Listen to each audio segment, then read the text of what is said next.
Chapter 5, Section 2, The Rise of Cities. Think about the jobs people in your community do. How do they train for these jobs? Keep these answers in mind as you watch this video or read this section. Questions to consider during this video and be able to answer by the end. First, how did the Roman Catholic Church influence life in the Middle Ages? Second, how did the growth of trade affect life in the Middle Ages? Key terms you will encounter during this video are clergy, excommunicate, guild, apprentice, chivalry, and troubadour.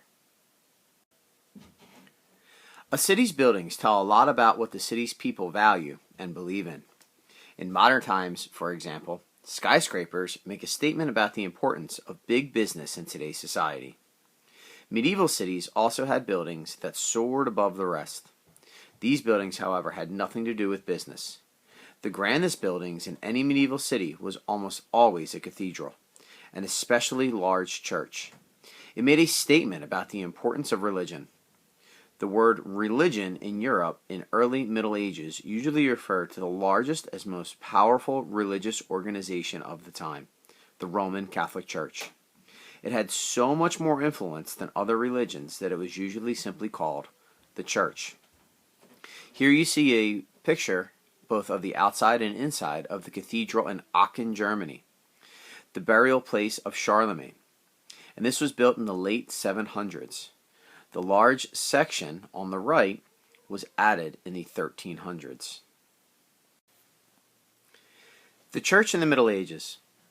Why was the Church so powerful? During the Middle Ages, life was short and hard for many people. They were comforted by the Roman Catholic belief that they could enjoy the rewards of heaven after death if they lived good lives. The clergy, who were the men who performed the services of the Church, helped people follow church rules about how to live. The clergy performed marriages and funerals. They blessed the sick and the dying. The church also listened when believers came to church to confess their wrongdoings. In the name of God, the clergy then forgave the believers for the wrongs which they had confessed. In this painting, made in Spain in the 1200s, a priest on the left hand of your screen performs a baptism. This ceremony symbolically washed away the man's sins and signaled the start of his new life in the church. The clergy were deeply involved in people's lives, from birth all the way until death. The church in everyday life. The church was also powerful because it took on many of the jobs government does today. In the United States, leaders have always been careful to keep government and religious organizations separate. For example, the government is not allowed to adopt a national religion or to support the activities of any religion, nor are any religion organizations allowed to run the government. In the Middle Ages, the church made laws and set up courts to enforce them. It gained great wealth by collecting taxes. It also took fiefs from lords in exchange for services performed by clergy. These church lands were farmed by men and women who dedicated their lives to serving the church. The men were called monks, and the women nuns. These monks and nuns developed better ways of growing crops and tending livestock. In this way, the church helped to improve the economy of the Middle Ages, which was based on farming. The church is a peacekeeper. High church officials also exercised great political power as advisors to kings. The church helped limit warfare among feudal lords. When a lord rebelled, the church could threaten to excommunicate him or prevent him from taking part in church life.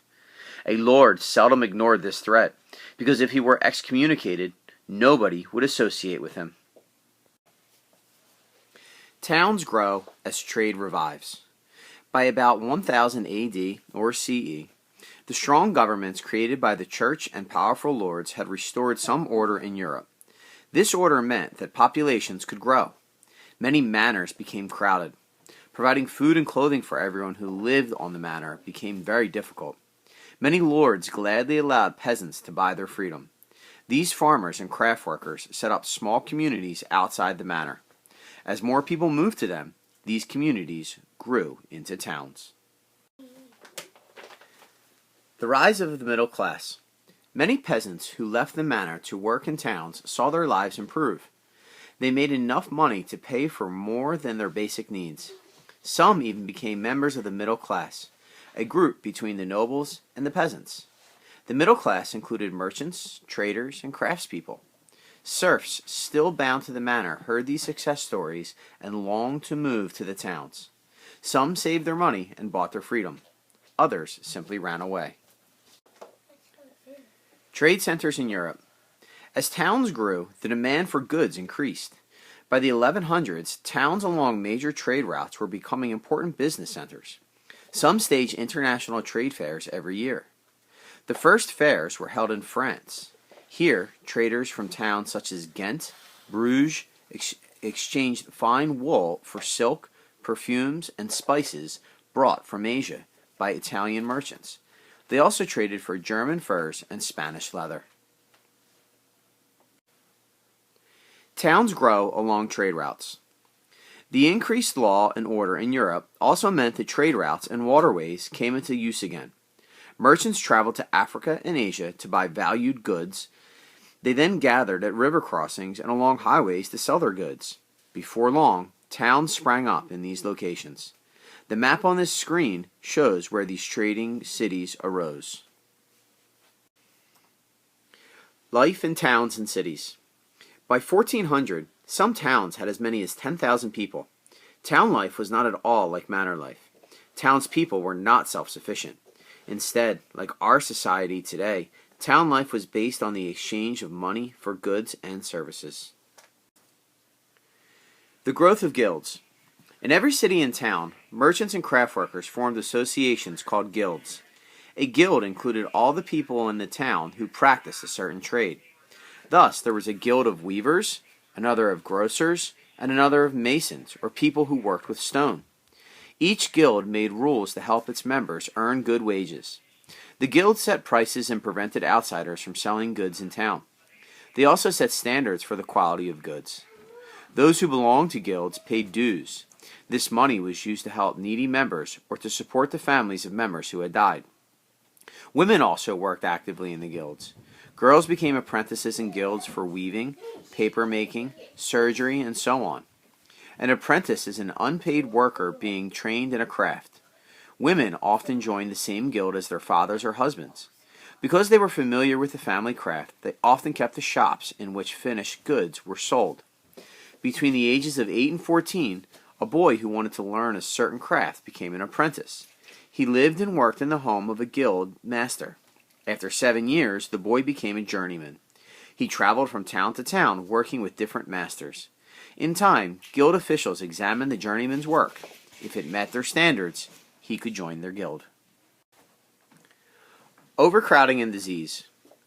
Organizing guilds helped medieval people improve their lives. Yet there was much they did not know about making healthy cities. Cities often had walls for protection, so space in them was limited. Houses were crowded together, streets were filthy with waste thrown from windows, and sickness spread quickly. One disease, the Black Death, wiped out a third of Europe's population. That's 1 out of every 3 people, in just 4 years.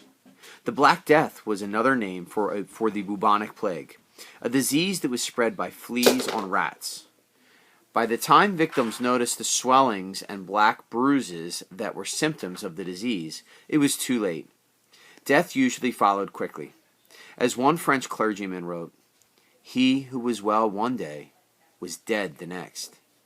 At its height, the Black Death claimed 800 people each day in the city of Paris. It would take centuries for people in Europe to begin to make their cities clean, healthy places to live. Medieval culture and learning. Despite the hardships, medieval life was not all a struggle for survival. The growing cities attracted traveling scholars, and young men flocked to cathedral schools to hear their lectures. By 1200, many cathedral schools had become universities with full-time scholars. Students studied subjects such as grammar, reasoning, and mathematics. Some even went on to higher studies in philosophy, law, or medicine. Writing about chivalry blossomed in the Middle Ages. Chivalry was the name for the noble qualities knights were supposed to have. A knight was supposed to be brave and loyal and do heroic deeds to win the love of a worthy woman. Traveling performers called troubadours wandered from place to place, singing about the chivalrous deeds that knights had done for their ladies.